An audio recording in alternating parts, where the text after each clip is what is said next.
Mesdames et messieurs, bonjour et bienvenue sur TV Vendée en ce jeudi 12 mars pour votre matinale. Très heureux de vous retrouver ce matin pour une nouvelle édition consacrée bien sûr à l'actualité vendéenne, actualité à laquelle vous pouvez bien sûr réagir avec le WhatsApp officiel de la matinale dont je vous rappelle le numéro. N'hésitez pas à nous envoyer un petit message avec votre prénom et votre commune de résidence. Nous avons reçu sur ce plateau il y a quelques instants dans l'invité de la matinale Arnaud Chevet qui organise le concours de cuisine Vendée Terre de qualité, un concours réservé aux apprentis et élèves en cuisine du département donc de la Vendée et dont la grande finale aura lieu mardi prochain au lycée Édouard Branly à La Roche-sur-Yon. Nous sommes donc revenus avec lui sur cette 5e édition de ce concours, interview que vous retrouvez désormais sur tvvendée.fr. On fait maintenant ensemble un point sur votre météo pour aujourd'hui avec un ciel plutôt nuageux sur l'ensemble du département ce matin, notamment dans les terres. Les températures sont en baisse, comptez 4 degrés donc dans les terres, 9 degrés sur le littoral. Dans l'après-midi, le ciel devrait se découvrir un peu plus que ce matin et néanmoins quelques ondées sont attendues dans l'est du département à compter 13 degrés cette fois-ci au niveau des températures pour cet après-midi. Nous regardons maintenant ensemble les horaires des marées pour aujourd'hui. On commence comme d'habitude du côté de la Tranche-sur-Mer dans le sud-ouest du département avec un petit coefficient qui ne bougera pas aujourd'hui, coefficient de 23. La première basse mer était cette nuit à 4h23. La prochaine sera donc à 17h02. Première pleine mer à midi et 1 minute. Le coefficient sera identique au passage du Gois, 23 également. Première basse mer donc au niveau du passage du Gois cette nuit à 4h29. La prochaine sera donc à 17h15. Et la pleine mer pour aujourd'hui, ce sera en fin de matinée à 11h25. Le soleil, lui, s'est levé ce matin à 7h23. Il se couchera ce soir à 19h07. Et nous fêtons aujourd'hui les Justines. Bonne fête à toutes. Il est temps maintenant de faire ensemble un point sur l'actu du jour. Voici le journal.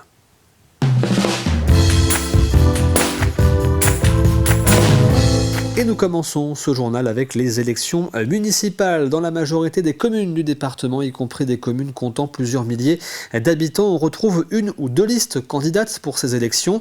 Mais à Menomblé, une commune d'un peu moins de 700 habitants, 3 listes, 3 candidats se présentent, tous sans étiquette. La première liste, Agir avec vous, a comme tête de liste Bernard Mottard. La deuxième, Tous ensemble pour l'égalité de notre ville, est emmenée par René Dimant. Et la troisième, Ensemble pour l'avenir de Menomblé, est emmené par Thierry Giraud. Autant de candidats pour une commune de cette taille, c'est rare. Ils comptent tous sur leur programme et leurs idées pour se départager. Reportage de Cyril Guillet. Dans les rues de Menomblé, les panneaux d'affichage électoraux arborent 3 listes. Une véritable particularité puisque la commune compte un peu moins de 700 habitants. C'est vrai que quelque part ça interpelle. D'ailleurs à la préfecture, quand on a porté la liste, quand on dit 3 listes, ils étaient un peu surpris. Quand il y a des divergences, il faut bien que chacun puisse se reconnaître envers une personne. C'est insolite, probablement, oui. Probablement, ça questionne un petit peu les habitants de Menomblé. Ça fait jaser un petit peu l'extérieur, mais bon, c'est comme ça. Chacun a pris sa responsabilité en essayant de proposer quelque chose un peu différent. À noter que ces 3 listes sont issues du précédent conseil municipal.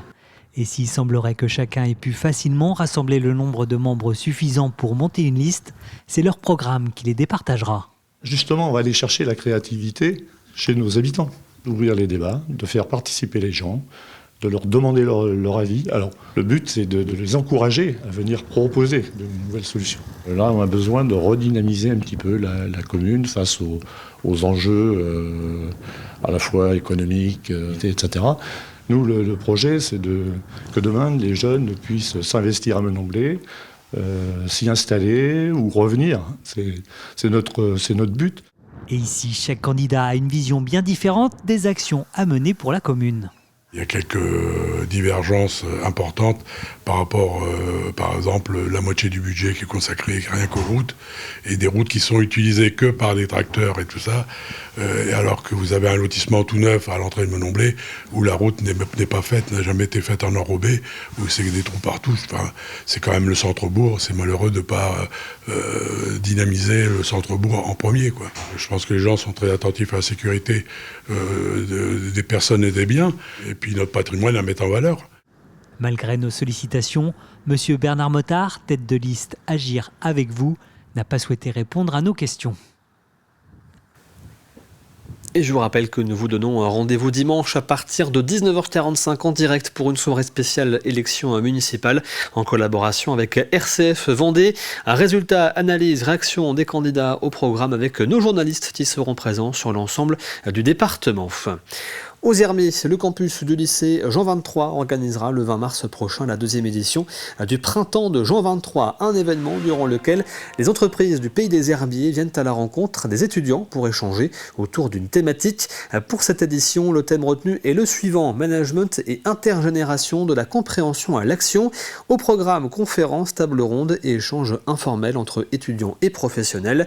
L'objectif est de permettre aux étudiants de mieux connaître l'économie du territoire et d'y découvrir d'éventuelles opportunités d'emploi.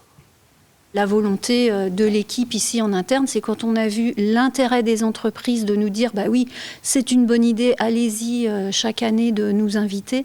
En plus, faire le lien école-entreprise, eh bien, faut y aller. Donc ça a conforté notre souhait. Cette 2e édition, c'est l'intergénérationnalité en entreprise. Quid de nos modèles managériaux? Comment on répond aux différentes attentes des différentes personnes dans l'entreprise et comment on crée cohésion autour de cela. C'est de mieux connaître les entreprises et puis c'est aussi contribuer à un moment donné à faire grandir leur réseau, leur montrer comment on peut travailler en réseau parce que c'est un élément fondamental de la vie professionnelle, de connaître son territoire, son réseau, comment les points de vue, où en sont les entreprises à un instant T de la vie plus générale sur le territoire. Donc c'est leur montrer tout ça. Au Longon, maintenant, 40 enfants de l'école primaire André Turcot ont participé à la plantation d'arbres fruitiers sur une parcelle appartenant à la commune où était située auparavant l'ancienne station d'épuration. Cette plantation se déroulait dans le cadre du plan climat de la communauté de communes du pays de Fontenay. D'autres opérations du même type ont déjà été menées à Vouvant, Lorbry ou encore Fontenay-le-Comte. À cette occasion, un atelier sur les insectes était également organisé afin d'expliquer aux enfants comment mieux les observer et comprendre leur habitat. La commune a choisi de planter 10 arbres fruitiers, pommiers, cerisiers, pruniers. Et puis on va aussi planter 10 petits arbustes fruitiers aussi, groseilliers, cassis et framboisiers. Et voilà, c'est dans le cadre de notre plan climat, on travaille sur l'adaptation au changement climatique. Donc on essaye de végétaliser le plus possible les villages parce que les arbres, ça a plusieurs bénéfices. Ça stocke le carbone, ça fait de l'ombre, ça régule la température. Et l'objectif, c'est de végétaliser, mais c'est aussi de sensibiliser les enfants à la préservation de la biodiversité, à savoir comment fonctionne un arbre, comment ça se plante. Les enfants, ils aiment beaucoup du coup avoir les mains dans la terre, etc. Et leur apprendre aussi la vie de l'arbre et comment on plante un arbre, les techniques de jardinage, le compost, etc. Il y a la plantation, il y a un temps plantation et un temps activité autour de la nature, les insectes. Même si on est à l'extérieur, on apprend des choses et l'école, c'est pas que du français et des maths, c'est plein d'autres apprentissages et le faire dans la nature, c'est un bon moment également. Si vous avez un potager, c'est sans doute le moment de ressortir les bottes et les outils. La fin de l'hiver est une période idéale pour commencer les plantations avec le printemps qui débute à la fin de la semaine prochaine. Plusieurs légumes peuvent déjà être mis en terre et on peut même penser aux premiers fruits avec les fraisiers par exemple. Mais que faut-il planter exactement en ce moment et comment bien préparer son potager pour la saison qui arrive? Grégoire de Châtillon a rencontré un spécialiste, Stéphane Castagnier, au jardin de Puyrajoux à Venanceau et nous livre ses précieux conseils. Le saviez-vous? Planter des oignons peut être un jeu d'enfant. L'opération est simple, elle se pratique maintenant au jardin. Depuis 2 ans, on essaie une nouvelle technique qu'on aime bien, c'est on achète des bulbilles, donc c'est ces petits oignons, et puis qu'on va juste poser sur le sol. Et en les posant, eh bien, après on les recouvre de foin. Mais ils sont super forts, ils vont traverser le foin et puis pousser pendant toute l'année comme ça, et on pourra les récolter en juillet, août.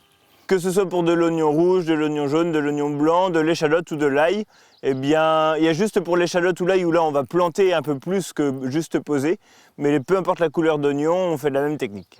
Après vous être mêlé de vos oignons, vous pouvez vous retrouver aux fraises. Là aussi, c'est le bon moment pour les planter. Pour redémarrer un jardin et quand on ne sait pas trop comment faire un jardin, eh bien, en attaquant avec le fraisier, normalement, on ne devrait pas trop se louper. Dans les jardins en permaculture de Puyrajoux, on récolte déjà les épinards, semés sous châssis il y a un mois. On peut encore en planter en ce moment et on les récoltera à peu près en avril-mai. Il ne faudra pas non plus traîner genre jusqu'à avril parce qu'après sinon ils risquent de monter en graines. On peut aussi faire du petit pois, des pommes de terre nouvelles. Tout ça c'est vraiment des plantations qu'on peut faire dès maintenant et qui acceptent le fait que le sol ne soit pas encore très chaud. Et là pour savoir s'il y a besoin d'arroser ou pas, on met notre doigt dans le sol. Si on sent que la terre elle est humide, eh bien c'est qu'il n'y a pas besoin d'arroser. Si on sent que ça commence à sécher, c'est qu'il faut se remettre à arroser. Si vous n'avez pas travaillé votre sol à l'automne dernier, pensez maintenant alors à l'aérer. Stéphane utilise ici la campagnole. La grelinette plus légère est aussi l'outil qu'il vous faut pour préparer votre potager sans le retourner. Notez aussi que les jardins de Purajou situés à Venanceau proposent des formations d'une journée pour bien cultiver son potager. C'est une première en Vendée. Un distributeur de cartes Pokémon a été installé dans un centre commercial de La Roche-sur-Yon, un distributeur automatique. C'est le premier dans le département et il a été lancé par une société vendéenne, Pokécad Distrib. Il a été installé hier et sera mis en marche à partir de samedi matin. Les passionnés y retrouveront donc des cartes de la licence Pokémon, mais aussi de d'autres licences très prochainement. Le marché des cartes à collectionner est en plein essor. Certaines, très rares, peuvent même se vendre à plusieurs millions d'euros, comme ce fut le cas récemment aux États-Unis. Il y a beaucoup de distributeurs qui se sont montés en fait dans les grandes villes, Paris, Nantes, Rennes, voilà, on en a pas mal qui sont là. Et c'est vrai qu'en Vendée, il n'y en avait pas encore, jusqu'à récemment, et surtout à La Roche-sur-Yon, et je pense que notre ville en a besoin.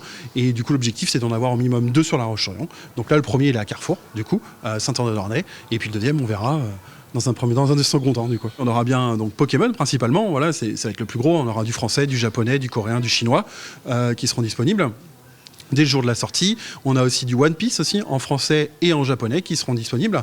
Et on aura aussi, après, dans un second temps, du Magic. Aussi, on aura du Lorcana. Lorcana, ça va être plutôt Disney, en fait. C'est Disney qui s'occupe de ça. Et il y aura forcément d'autres licences qui vont arriver. On a aussi des cartes gradées. Alors, pour ceux qui ne savent pas ce que c'est une carte gradée, c'est une carte Pokémon, toute simple, qu'on envoyait à une société de gradation, en fait, qui va lui donner une note et qui permet, en fait, que cette carte-là, elle a telle note et elle coûte tel prix, en fait. Voilà, tout simplement. Et là, en fait, ce sera des cartes gradées mystères, donc les gens ne sauront pas en fait ce qui va tomber, mais c'est quelque chose qui va être sympa et puis ça permet toujours d'avoir une petite carte gradée chez soi et ça reste cool, quoi. Et nous reparlerons de ce distributeur Made in Vendée demain matin avec son créateur Nicolas Denis, gérant de la société Pokécad Distrib. Il sera notre invité de la matinale. C'est la fin de ce journal. On refait maintenant ensemble un point rapide sur votre météo du jour avec un ciel nuageux ce matin sur l'ensemble du département, notamment dans les terres. Les températures sont en baisse. Comptez 4 degrés donc dans les terres ce matin, 9 sur le littoral. Dans l'après-midi, le ciel devrait se dégager un peu plus. Quelques belles éclaircies sont attendues, mais également quelques ondées possible, notamment dans le nord-est de la Vendée. Comptez 13 degrés cette fois-ci en ce qui concerne les températures pour cet après-midi. Il est temps maintenant de passer au plus de l'info du jour.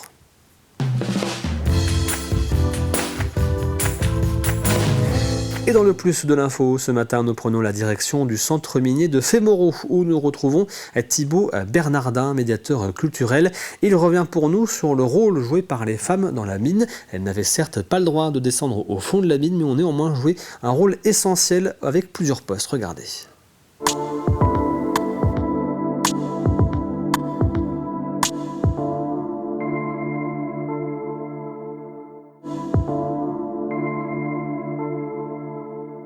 Il faut savoir que les étrangers arrivent à partir de 1920. On a une arrivée massive des étrangers ici à Fémoreau parce qu'on manque de main-d'œuvre, de la main-d'œuvre uniquement européenne et majoritairement polonaise.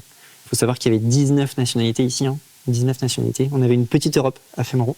Donc les hommes viennent seuls et après, ils viennent en famille. Donc on a des hommes, des femmes, mais également des enfants.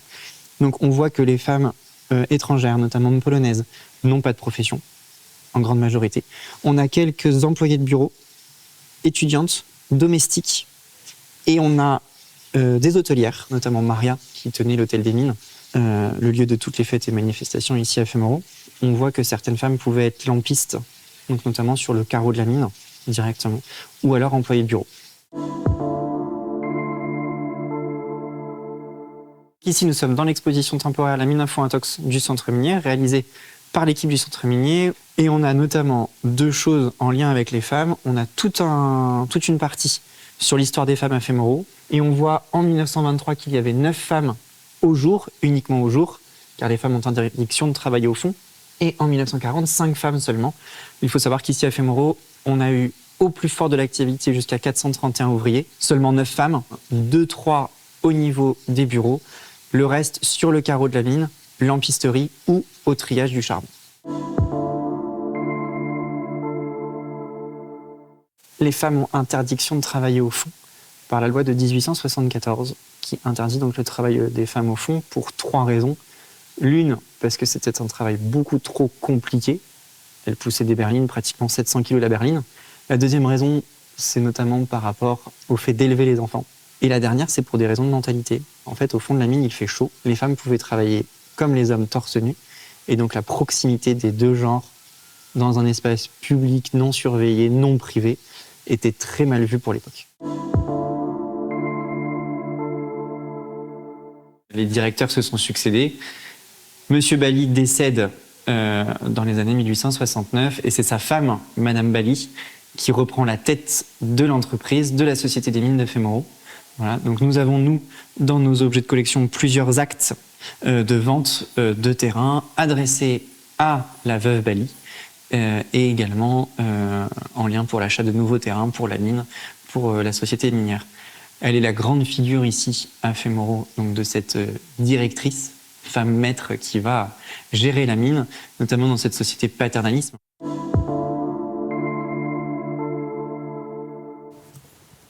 Merci à Thibaut Bernardin, médiateur culturel donc au Centre minier de Fémoro, pour toutes ces explications. Et en parlant d'explications justement, il est temps de passer à Explique-moi les municipales.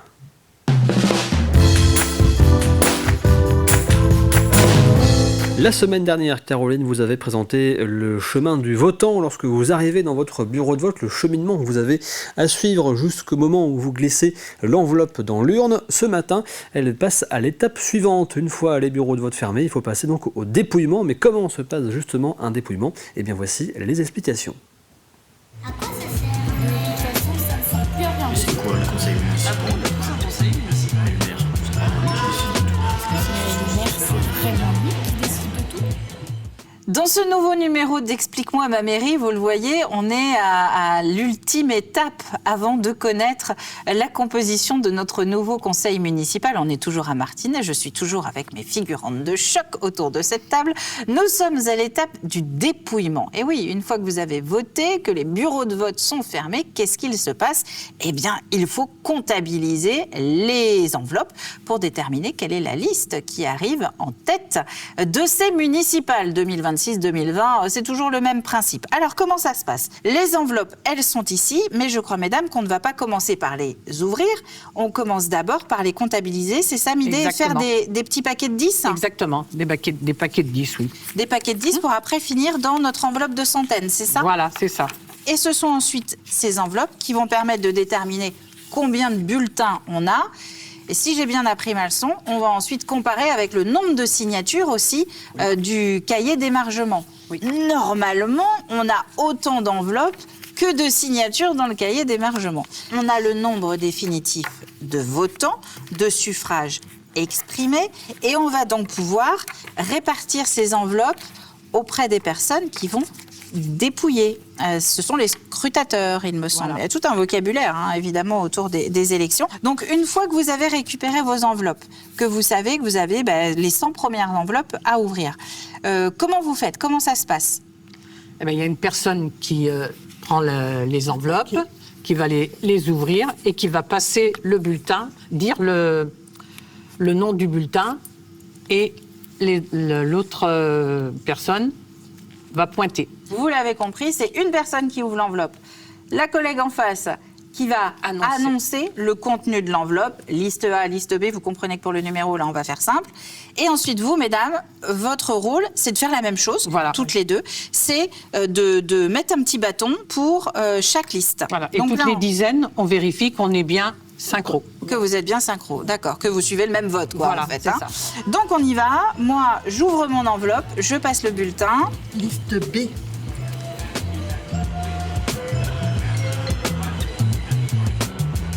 Alors on est en train de dépouiller et il se pose la question des bulletins nuls. Par exemple, quand on met un signe distinctif sur un petit bulletin, si je mets une rature, une bifouille, c'est pas bon. C'est pas bon. S'il y en a 2 différents, c'est pas bon non plus. Si c'est 2 pareils, là c'est bon. C'est-à-dire que si on a pris deux bulletins sans s'en rendre compte de la même liste, on n'a pas vu, c'était collé le papier, les 2 dans la même enveloppe, ça passe. En revanche, pour une fois. Pour une voix. Pour une voix. Oui, ah oui, on va pas mettre trop vite. En revanche, jusque dans le secret de l'isoloir, je ne sais pas pour qui voter et donc je mets 2 listes différentes. Ça ne fonctionne pas. Admettons, ça y est, notre table est vide, on n'a plus de bulletins. Donc là, le dépouillement est terminé. Et il me semble qu'on passe à ce qu'on appelle le PV, c'est ça, pour le procès verbal, pour officialiser les choses. Si vous regardez bien, on va retrouver tout un texte législatif et surtout, on va mettre le nombre d'enveloppes qui ont été comptabilisées à la sortie de l'urne, le nombre de bulletins sans mention et de couleur blanche et les enveloppes vides.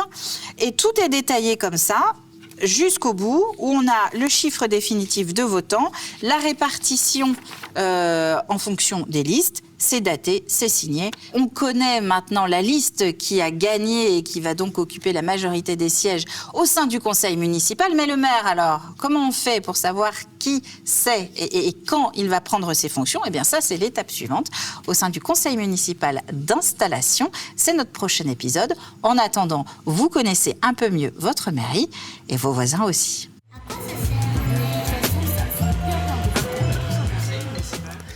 Merci Caroline pour ces explications donc sur le déroulement d'un dépouillement et je vous rappelle bien sûr rendez-vous dimanche à 19h45 en direct pour une grande soirée spéciale élection municipale en collaboration avec RCF. Au programme bien sûr l'ensemble des résultats, analyses et les réactions de l'ensemble des candidats avec nos journalistes qui seront présents un peu partout dans le département. On passe maintenant à l'extrait du jour.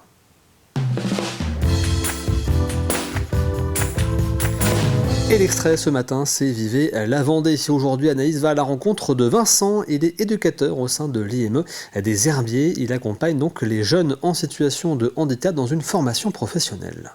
Et quel est le profil des jeunes que tu accompagnes, qu'on essaie de comprendre un peu? Alors c'est très compliqué parce que c'est très varié. L'handicap psychique, mental est très varié. Donc souvent, moi ce que j'ai reconnu, c'est que tous ces jeunes, ils ont des difficultés mentales. C'est souvent par des déficiences éducatives.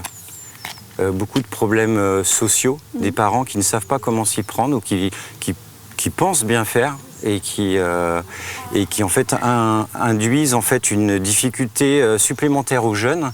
Ce qui fait qu'il a des difficultés à appréhender tout ce qu'il y a à l'école dite ordinaire. C'est ça que je trouve formidable, c'est qu'un enfant, à partir du moment où on lui apporte tout ce qu'il faut, il est capable vraiment d'exprimer plein de choses.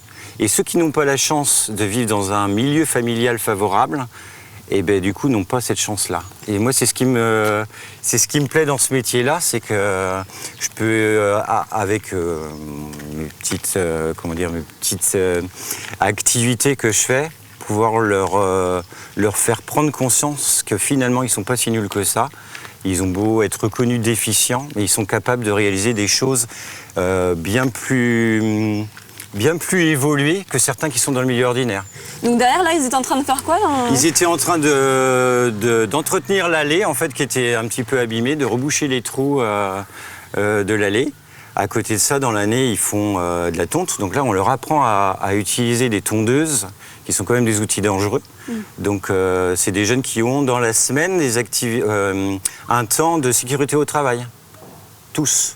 Notamment en espace vert et en menuiserie, parce qu'on a affaire à des outils coupants, donc c'est dangereux, donc il faut appréhender les choses et avoir les bons gestes, savoir que quand on est avec des outils coupants, ça peut être dangereux.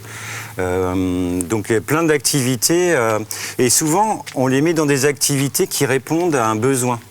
Et vous retrouvez donc ce nouveau numéro de Vivez la Vendée aujourd'hui sur TV Vendée. Il est temps de passer à Café Cuisine.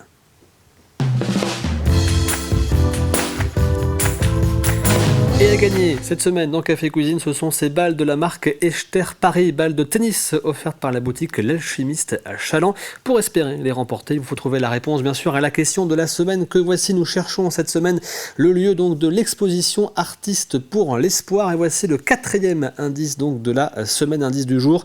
Le nom de ce lieu évoque une demeure, une grande demeure historique située à Mouilleron-le-Captif. Je répète, son nom évoque donc une demeure historique située à Mouilleron-le-Captif. Vous avez jusqu'à demain à midi pour tenter votre chance. Rendez-vous bien sûr sur tvvendée.fr, rubrique le jeu de la matinale.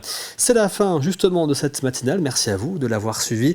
L'actu revient bien sûr à 12h30 avec le journal présenté par Aurélien Huard. Quant à moi, je vous retrouve demain à partir de 7h pour une nouvelle édition. Très bonne journée à toutes et à tous sur TV Vendée, bien sûr. À demain.